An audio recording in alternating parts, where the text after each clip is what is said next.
Hello, good morning to all. Welcome to today's Daily Dose of Market Insights by OANDA, presented by myself, Kelvin Wong, the Senior Market Analyst for OANDA Asia Pacific.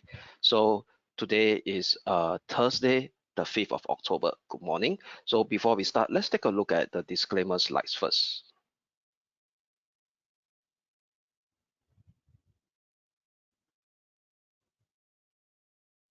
All right, leverage trading carries a high degree of risk and may not be suitable for everyone. Losses can exceed deposits. This presentation is not an offer or solicitation to buy or sell, nor financial advice or recommendation for any investment product. Any forecast, prediction, or projection in this presentation is not necessarily the future or likely performance of the product. And also, this advertisement has not been reviewed by the Monetary Authority of Singapore. Great. So now, as usual, this is the three key takeaways that we have for our daily dose of market insights. Firstly, will be a recap of key highlights and events that took shape yesterday. Going forward, what are the key economic data or events to look out for today? And lastly, the short-term technical outlook of the various asset classes that I will share with you all that exhibit interesting technical configuration. All right, so now let's start what happened last night or during the European and the US session. So what we could see last night over here is it was a very choppy performance in the US, in the benchmark US stock indices. But however, towards the end of the US session, all the benchmark US indices managed to actually close with gains around 1%, around a range of around average of 1% or more, or slightly above 1% to 1.5%. So the top performer was the Nasdaq 100. So what's interesting over here is that the gains that took shape in the benchmark US indices has managed to actually hit the key short-term support level that we highlighted yesterday on the Nasdaq 100 and the Wall Street 30 index, which is the Dow Jones Industrial Average. So they hit that key support level before shaping that more pronounced bounce in the second half of the US session, which actually towards the end managed all to end in positive territory. And also based on intermarket correlation over here is that what we could see over here is that the driver was actually a weaker oil prices. So oil prices actually ended the US session with a daily loss of negative 5.6% if you look at the WTI crude oil. So that's actually the worst daily performance since September 2022. So that's close to about a year, the worst performance within a year for WTI crude oil price. So let me share with you the chart why this WTI crude oil price is the driver of the we call it intermarket correlation that causes the US stock market to actually to actually have this positive gain yesterday. Okay, let me share my screen over here. Okay, so now let's focus more on the screen instead. Okay, so this is the green line is the WTI crude oil price. So what I see at yesterday's a daily chart. So yesterday plunge of about 5% plus. So that's the worst daily decline seen in a year for WTI crude. So you realize that crude oil price has been moving in sync with break-even inflation, US break-even inflation, longer term, 5-year and 10-year. All right. So the orange line is 10-year.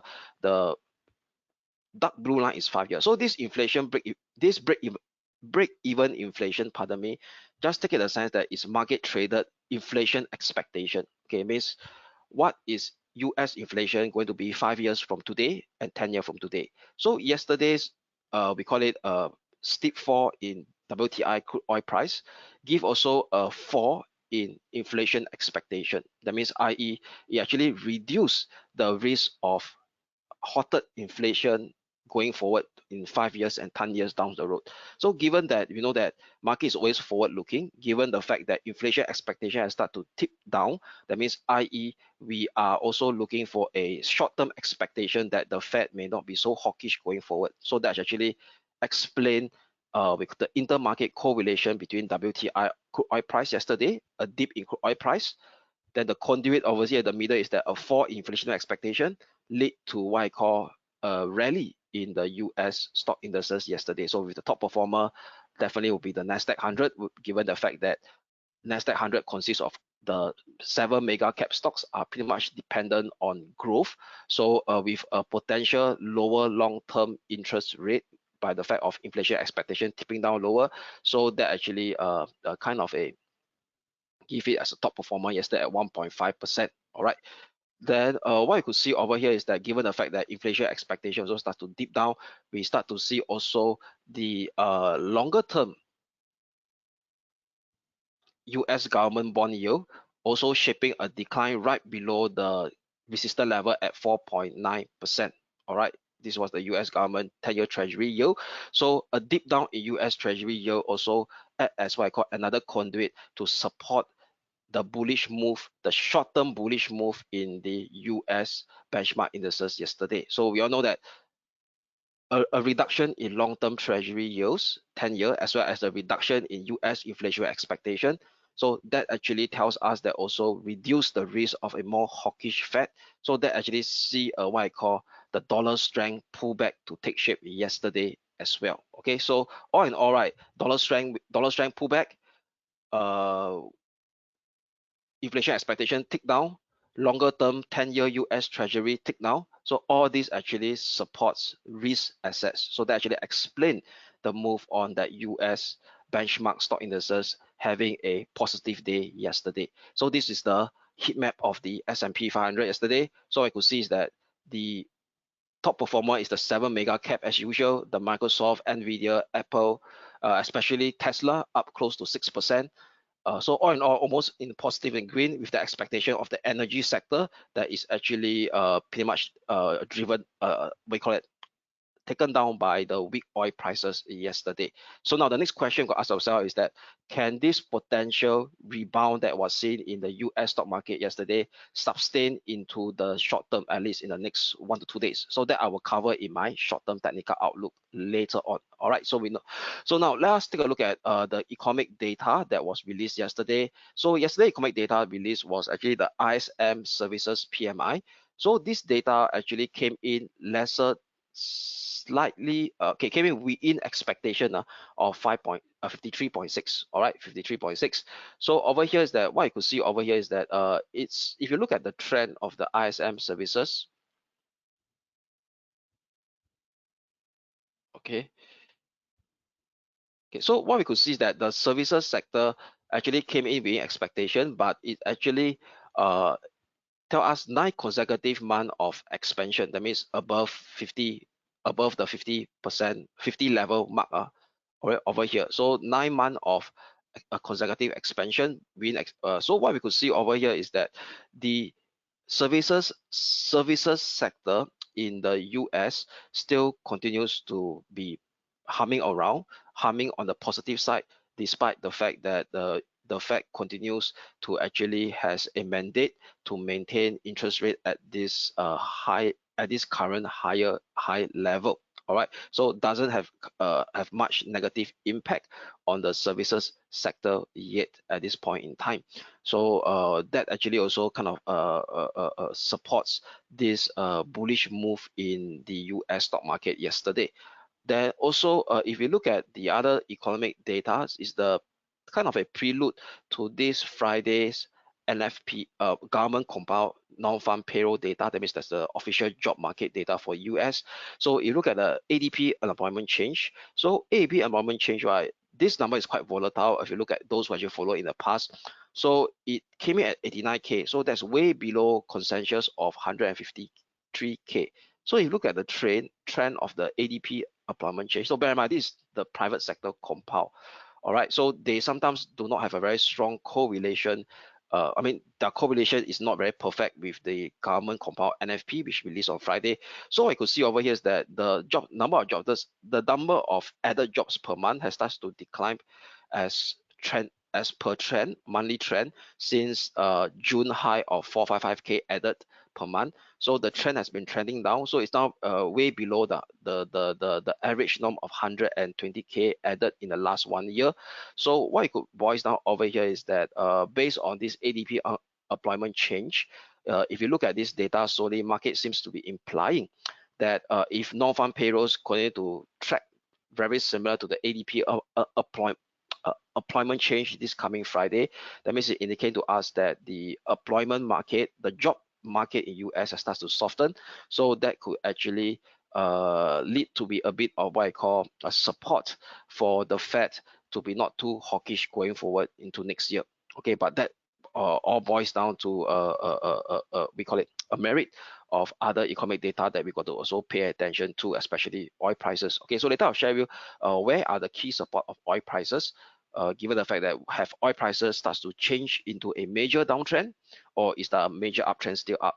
Because that actually also boils down very important to actually whether Fed were to be start to be very dovish next year. That means, i.e., to start cutting interest rate into the first half of next year, or they start cutting interest rate only into the later part of 2024, as some Fed officials, we call it preference guidance, okay, to actually maintain interest rate as high as throughout the first half into what I call the first half and as well as into the Q3 of next year.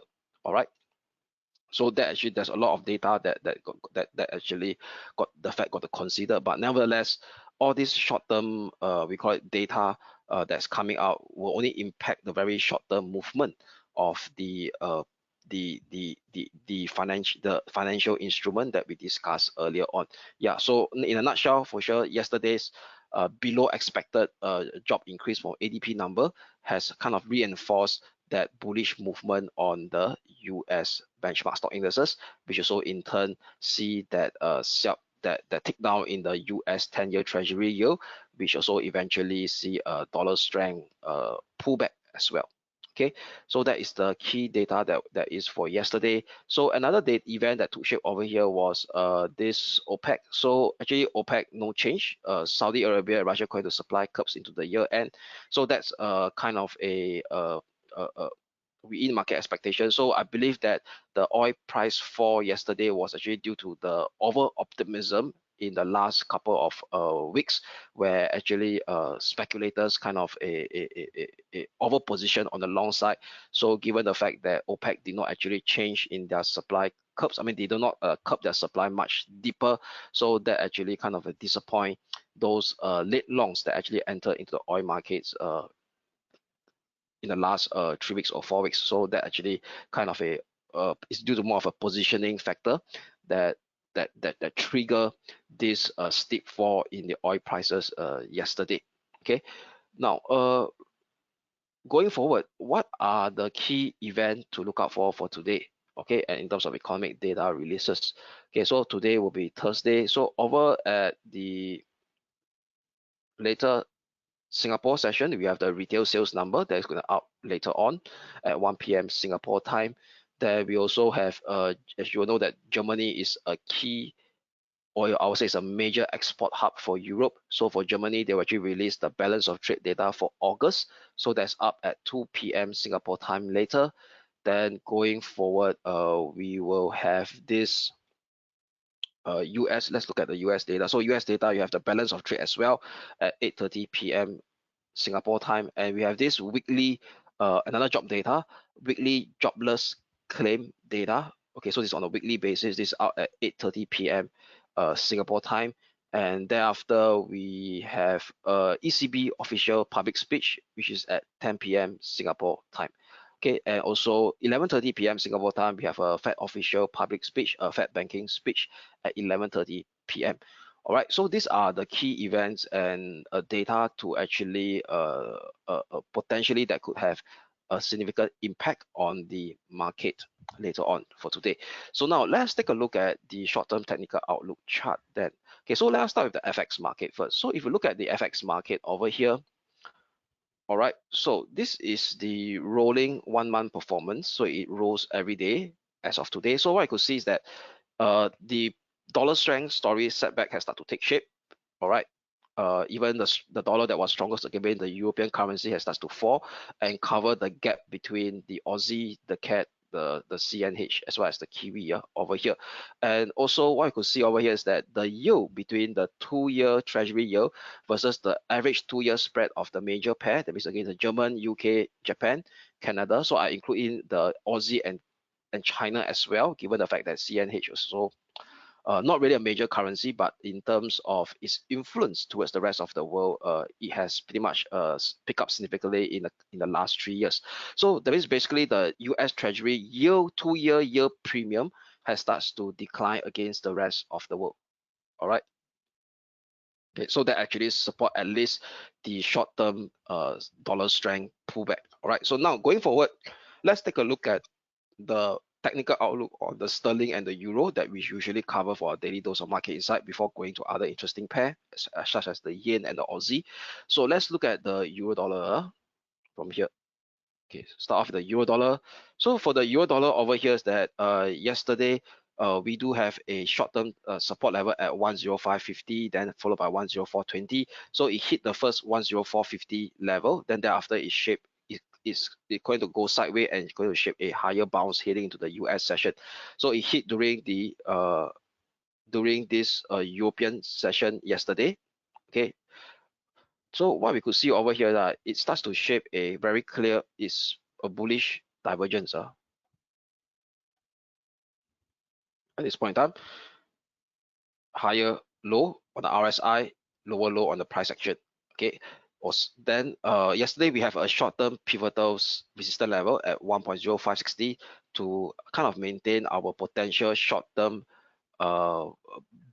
bearish bias condition, but given thus the fact of a new technical element that highlighted earlier on, especially also the US 10-year Treasury yield start to inch downward, then also the 2-year spread between the rest of the world, the US Treasury premium 2-year spread with the rest of the world has started to tick down as well, as highlighted on the chart earlier. So this short-term bearish bias condition that we highlighted yesterday, the odds has started to turn low right now. So based on current technical elements in the short term, is now more in favor towards more on the bullish side rather than on the bearish side of the story.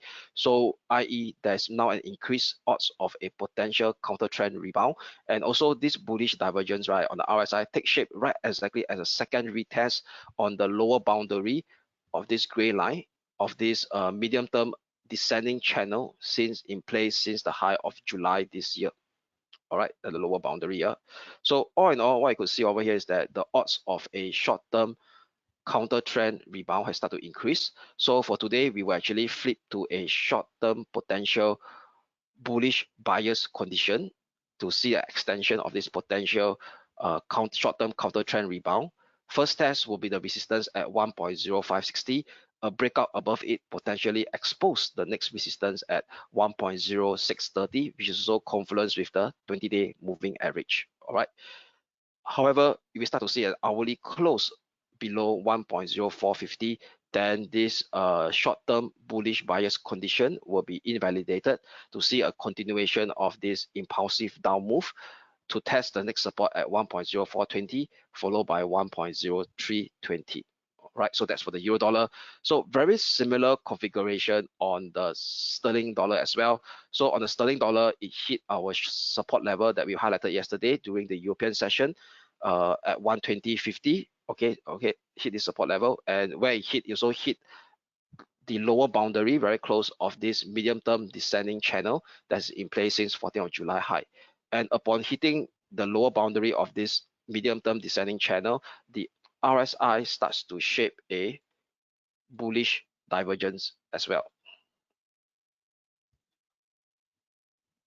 Okay, so all in all, indicating to us that the downside momentum has started to ease off in the short term and increases these odds of a short-term counter trend rebound. So for today, we'll be flipping to a potential short-term bullish bias condition to actually see this potential short-term counter trend rebound scenario plays out, as long as this key short-term pivotal support holds for today at 1.2050. A breakup above 121.80, that's the intermediate resistance that we have, potentially exposes the next resistance level at 12270, which is so coming close to the 20-day moving average. However, we start to see a breakdown on the hourly close below 120.50, then this short-term bullish bias condition will be invalidated to see the continuation of this impulsive down move to test the next support level at 119.60. A breakdown below 119.60 potentially exposes the next support level at 1.1840 level on the sterling dollar. All right, so now dollar yen. Okay, so dollar yen, yesterday we do have a short-term bearish bias condition holding below that 150.30 level. So what I could see over here right now is it starts to break down below this very clearly, this short-term ascending channel support since the low of 1st of September. It broke down, retest it yesterday, and now start to inch lower and shape a higher, lower high over here. Okay, so all in all, what we could see over here is that price action now already hit that support level that we mentioned yesterday, which is 140 slash 140.80 40s, pardon me, 148.40 slash 148.05. We also confluence with the 20-day moving average, and this level also managed to see a rebound back after that potential what I call unofficial BOJ intervention that took shape on Tuesday during the US session. So right now over here is that I do not want to have so we still maintain that short-term bearish bias condition, but given the fact that it has not broken down below 148.05, then we will actually maintain that key short-term pivotal resistance at 150.30 for today, rather than having so tight at 149.40, given the fact that it has not broken down be 148.05. All right, so we will use 150.30 as still as the key short-term pivotal resistance. A breakdown below 148.05 will actually increase the probability of a potential short-term downtrend to test the next support level on the dollar yen at 146.10 slash 146 level. All right, 146 figure level. However, if you start to see hourly close or clearance above 150.30, then this short-term bearish bias condition will be invalidated to see a continuation of this medium-term uptrend towards the next resistance level at 150.90. Then a breakout above it potentially sees the next the key major swing high area of October last year at 151.95. Okay, so that's the short-term technical outlook for the dollar yen. All right, so as long as 150.30 key short-term pivotal resistance is not surpassed, the odds still skewed towards the bearish side of the story for dollar yen. Okay, now Aussie dollar. So still recall the Aussie dollar on Monday, we do have a bearish bias condition looking for a support level at 63 figure slash 62.70. So this support level has already been met. So what you could see over here is that upon hitting this support level, the RSI has started to shape a bullish divergence and going to inch upwards yesterday, and right now going to hold up above the 50 level mark and going to shape higher low. So all in all, what you could see over here is that means this potential steep fall from last Friday all the way up to Wednesday, the downside momentum of this steep fall has negated, or I would say has eased off, and now supports a potential kind of a counter trend a rebound scenario that's about to take shape over here. So all in all, what we could see over here is that we will actually have a much more tighter key short term. Okay, so what I do over here is this. Let me adjust this level.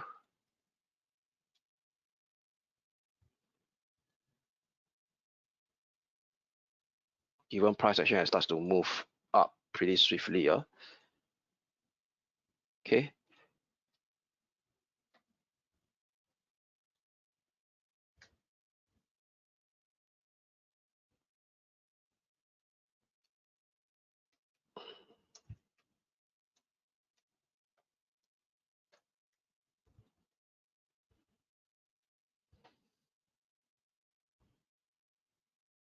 Okay, so for today, I'll be using this 63.40 as a key short-term pivotal support level, given the fact that the RSI rate started to move up above the 50 level mark.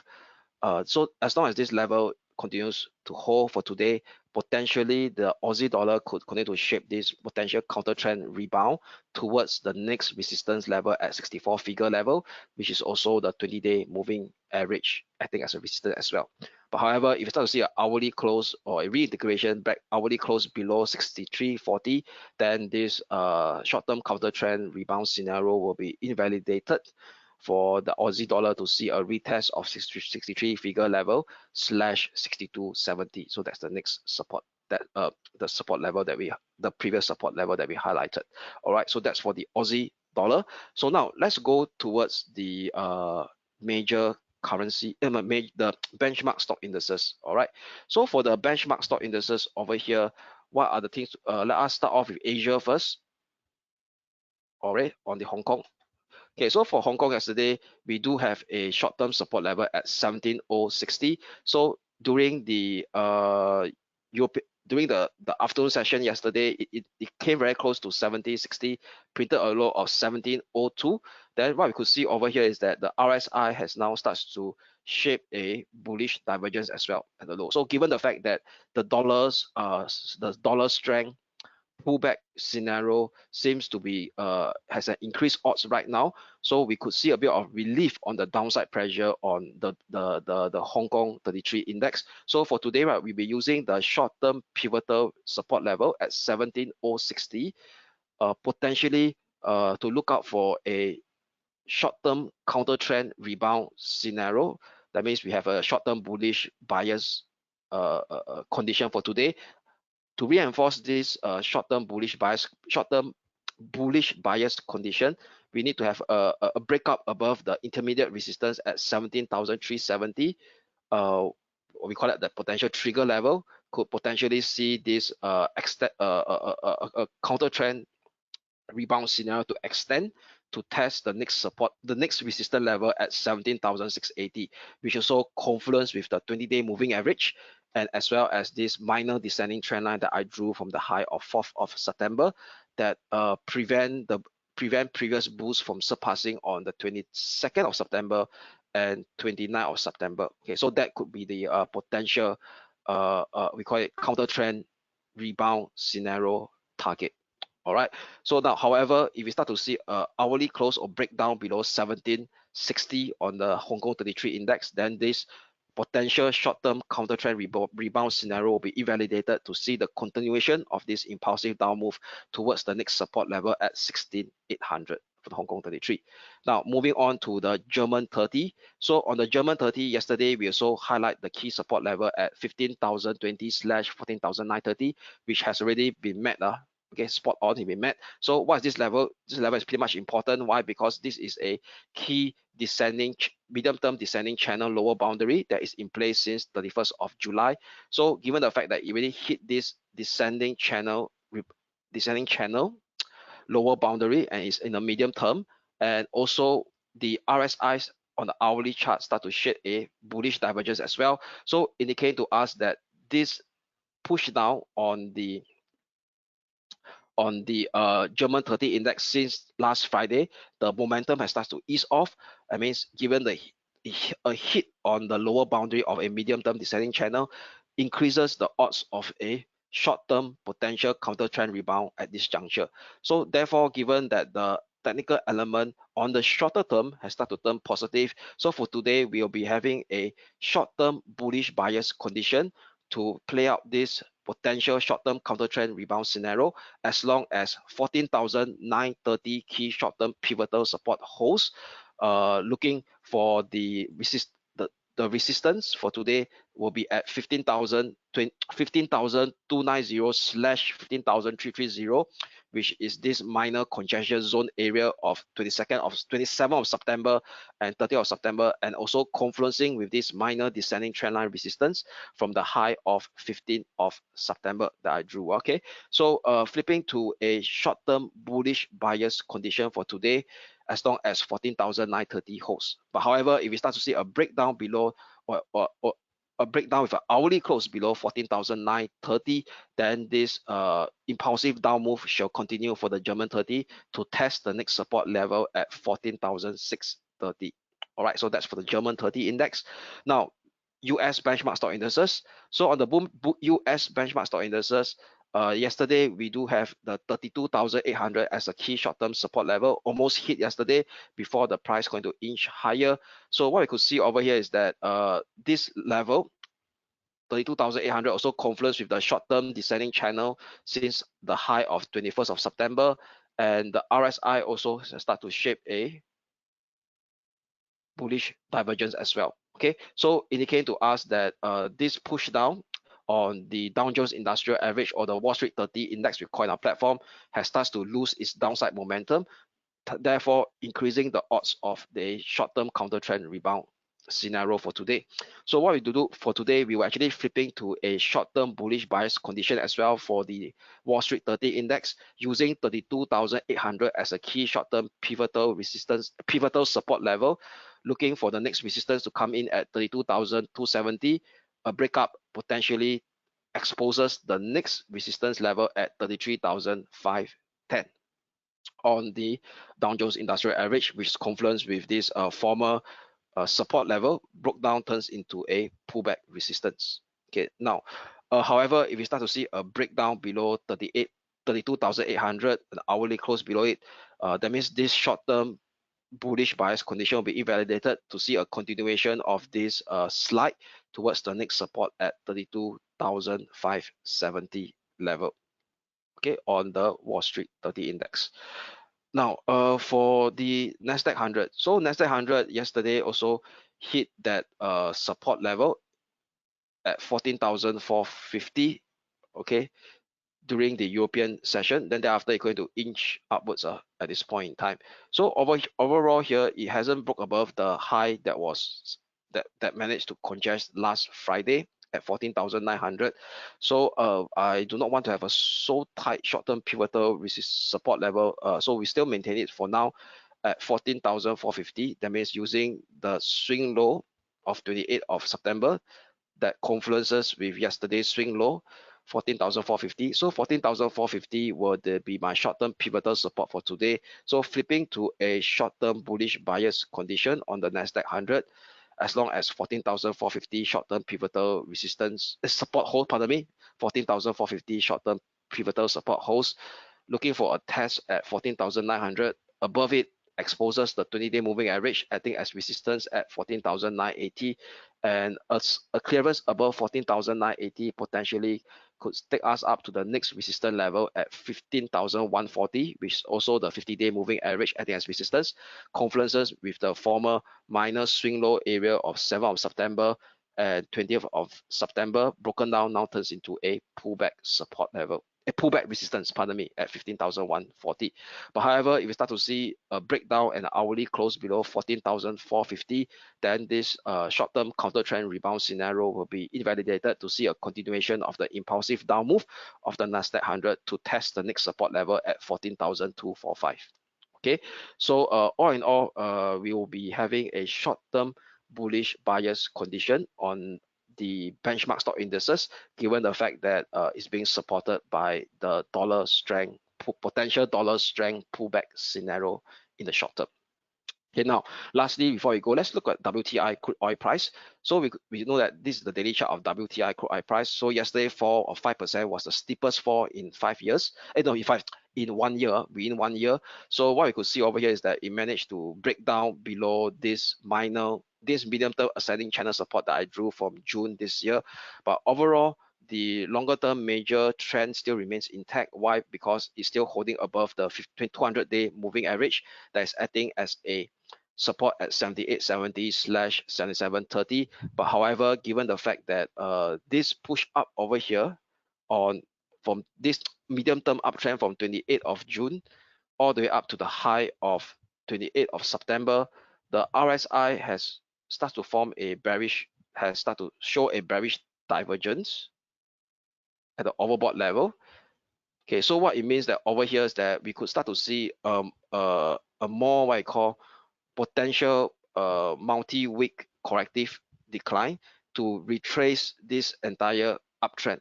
Okay, given the fact of that bearish divergence that's seen on the daily RSI, indicating to us that this move over here from 28th of June all the way up to the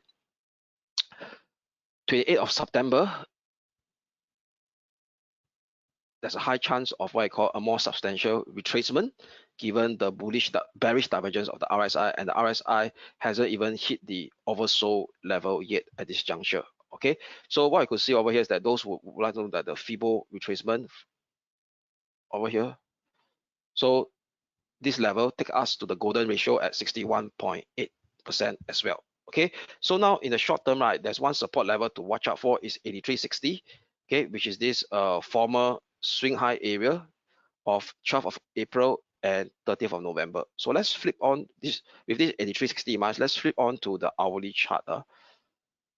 Okay, so on the hourly chart over here on the WTI crude oil, so for sure what we could see is that you also break below the 50-day moving average. So bear in mind over here is that in trading view chart, we are able to overlay a longer term moving average on a shorter term time frame chart. All right, so what we could see over here is that the hourly RSI has starts to go down to the oversold level and now intending to inch higher. So potentially, right, we could see at least a pullback, a short-term pullback. But right now, we are now doing what I call a short-term downtrend scenario that is taking shape, or a minor downtrend scenario that's taking shape since the high of 28th of September, without any signs of a bullish divergence on the hourly RSI. So I'll be using 8660 as my key short-term pivotal resistance. Okay, so this is also confluence with the former swing low area, the swing low area here of 6th of September and 8th of September, and also the pullback resistance of this broken down channel from 28th of June, channel support. So channel support now turns into a pullback resistance, also confluencing at 8660. So as long as 8660 is not surpassed, potentially the WTI crude oil price, the West Texas oil, could test the next support level at 8360 level in the short term. All right, but a breakdown below 8360 potentially expose the next support level at 8210, 8120 area over here, this congestion zone over here on the hourly chart. But however, if we start to see a break up above 8660, then this we call it potentially that snapback. We could start to see a much more pronounced snapback rally to test 8806/8890, which also confluence to the 20-day moving average. All right. So all in all, right, we will be having a potential short-term bearish bias condition for the WTI crude, which is the West Texas oil, as long as 8660 key short-term pivotal resistance is not surpassed for today. All right, so with that, we come to the 38-minute mark. So much more sharing for today, given that of that significant intermarket price action move that has taken shape yesterday. So with that, that pretty much sum up for today daily dose of market insight. Have a great day ahead, and we shall speak again tomorrow. Thank you.